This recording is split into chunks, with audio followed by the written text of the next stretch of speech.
The United States Armed Forces Radio Service presents My Little Margie, starring Gale Storm and Charles Farrell.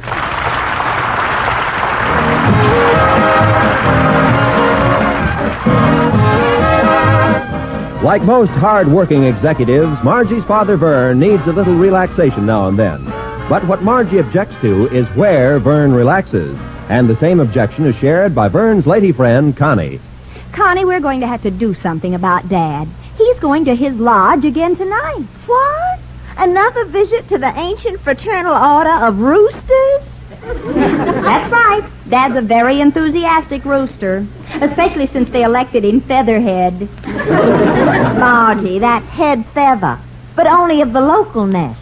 Well, I wish he'd cackle at home once in a while. This makes the 5th time this week he's going to the lodge. He's sure wearing himself out. Oh, I'll say. He's burning the candle at both ends. And if he doesn't stop shearing the wool off the sheep that lays the golden eggs, he'll pump it dry.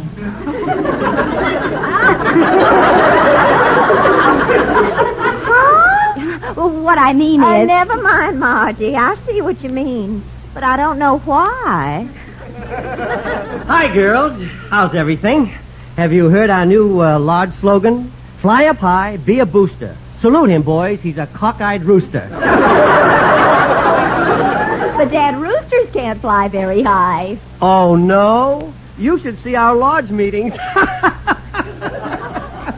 then they can't possibly have a meeting every night. Oh, that's true. I've been going over to the lodge hall to play cards. My game happens to be bridge. And you know very well I'd give anything to get a good game of bridge going. Well, you can play just as well at home. You don't have to run off every night to a stuffy club room with nothing there but a bunch of men telling stories about traveling salesmen. Yes, I'm beginning to feel neglected. That's right. Connie would like to hear some of those stories, too. Well, I don't mind playing bridge with Connie, but who else is there around here to play with? Well, there are lots of nice people in this building. You ought to get friendly with some of them. Well, I've met some of those people. They're nothing but a bunch of drips. And now, if you girls will excuse me, I've got things to do. Well, of all the pig-headed man. Connie, please. That pig-headed man happens to be my father. But don't worry. I'll think of a way to keep him at home.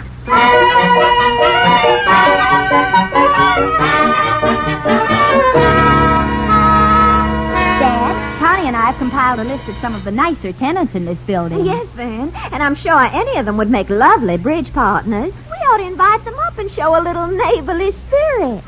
Who, for example? Well, Mr. and Mrs. Clark on the 4th floor. The Clarks? No, they're too quarrelsome. Why, they've had more fights than a pair of YMCA boxing gloves. I wonder why she stayed with him for so many years if he keeps smacking her around. Well, I guess it's because he promised to leave her all his money someday. And when a girl figures she's going to hit the jackpot, she doesn't mind getting a few slugs with it. Okay, forget the Clarks. How about the Robinsons? The Robinsons? Uh-huh. I should say not. Why, that guy's dishonest. He makes phone calls with buttons. Phone calls with buttons? How do you know? Oh, Dad saw him in the drugstore. He went into the booth, made a long-distance call, and came out holding his pants up. But I say that's no proof. Well, then, there's the Platts in apartment 9A. Old man Platt? Heck no.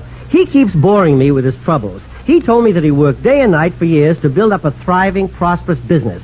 And then overnight, tragedy. What happened? His pushcart burned down. Well, if you aren't the fussiest man I ever did see. Dad, what about Mr. and Mrs. Gibney? They're quite nice. Yeah, Gibney's nice in an insane sort of way.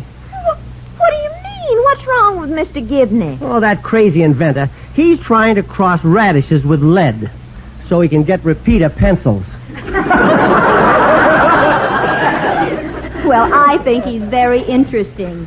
He told me about a bird he's trying to breed that's half chicken and half parrot. Well, now, what good is a bird that's half chicken and half parrot? As soon as she lays an egg, she yells, "Come and get it." No, I'm very sorry, girls, but you'll have to do better than that. There isn't a couple on that list I'd care to associate with, much less get into a delicate, nerve-wracking situation like a bridge game. Oh, wait wait a minute, Dad. Don't go yet. There's one more couple I haven't mentioned yet. They just moved in yesterday. Mr. and Mrs. Motley on the 9th floor. Motley? Mm-hmm. But I don't know anything about them.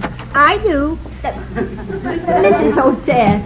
You know the Motleys? Yes, her name is Helen. His is Sam. They're from Chicago. He's a building contractor. She was his secretary before they got married. She's allergic to strawberries. They have a small child, a living room in bird's eye maple, a dog, and a pet canary named Feces. Wow. I was over there for a minute this morning. For a minute. Sounds like you spent the weekend with them. No, just a minute. But Mrs. Motley talks so much. What do you mean she talks so much? Well, let's say she has a high dramatic voice. She threw her tongue right into high and never even stopped to shift. And you want me to play bridge with that? Now hold it, Dad. Nobody's perfect. Besides, Mrs. Odette's is probably exaggerating. How about it? Shall I call them up and have them come over this evening? No. Definitely, positively, absolutely, and irrevocably, no. Well, come on, make up your mind.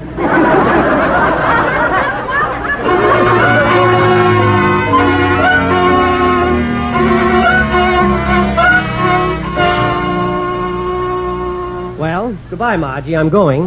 Where to, Dad? To the club, of course. So long. Oh, but you can't. You're having company tonight. Company? What company? The ones I invited, Mr. and Mrs. Motley. What?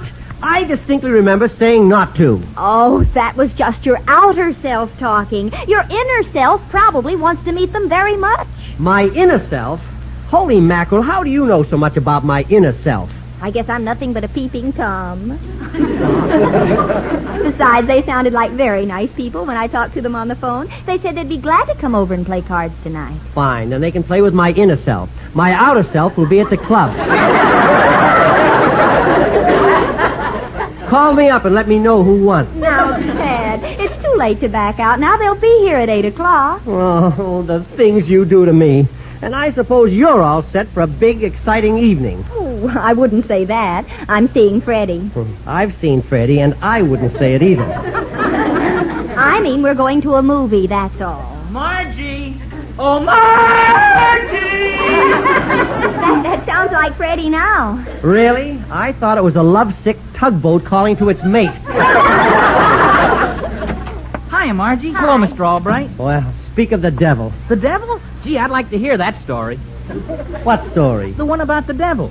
They say that thereby hangs a tale.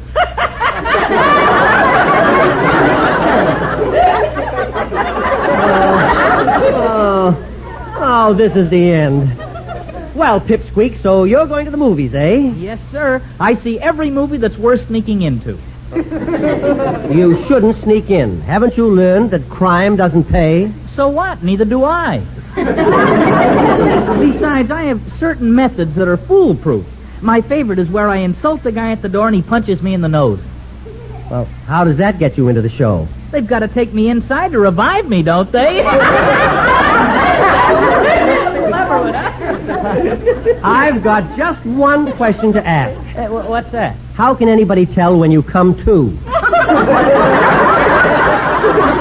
Very funny. Very funny.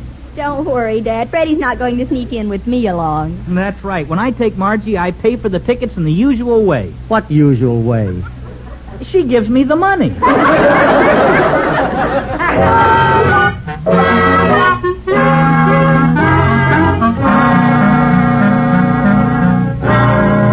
Dad, it's almost 8 o'clock. They'll be here any minute. Yeah. You know, I just phoned Mr. Motley out of courtesy, and he seemed like a pretty nice guy.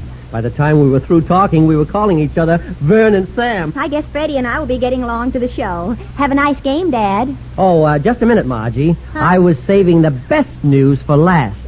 Before the Motleys can come over, they've got to get a babysitter for their child. So? So it's too late to hire one.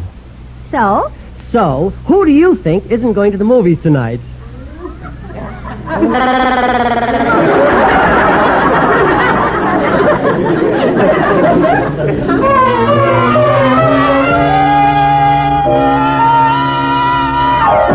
Freddie, it was nice of you to come come along with me. Oh, my pleasure, Margie.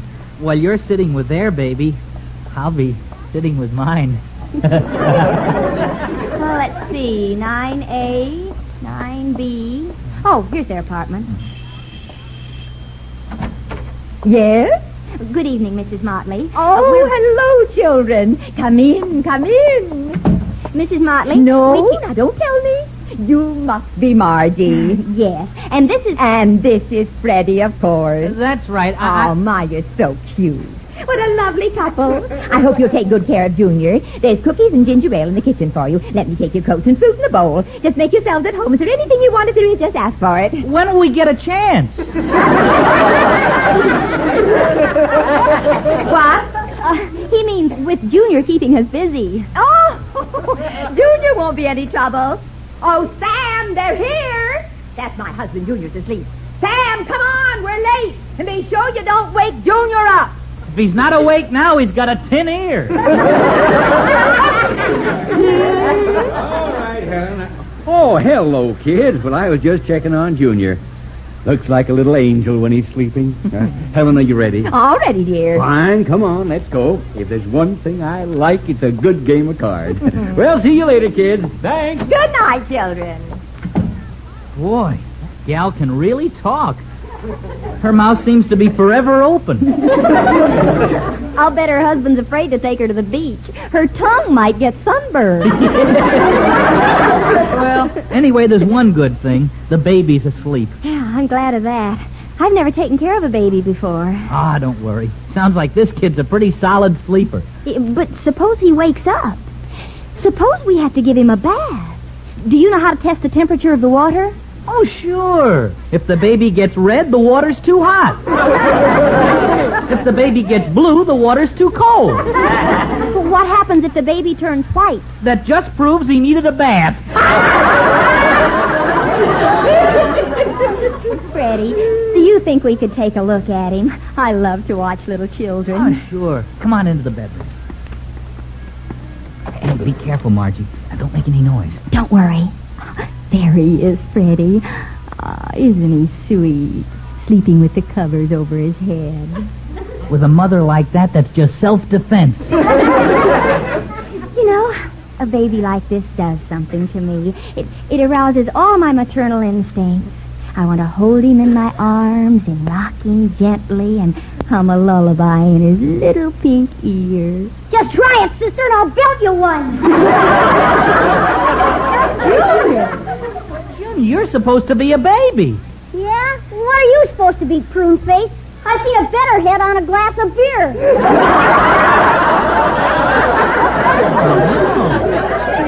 Freddie, I started this because I wanted Dad to stay home and play cards. But you know something? What?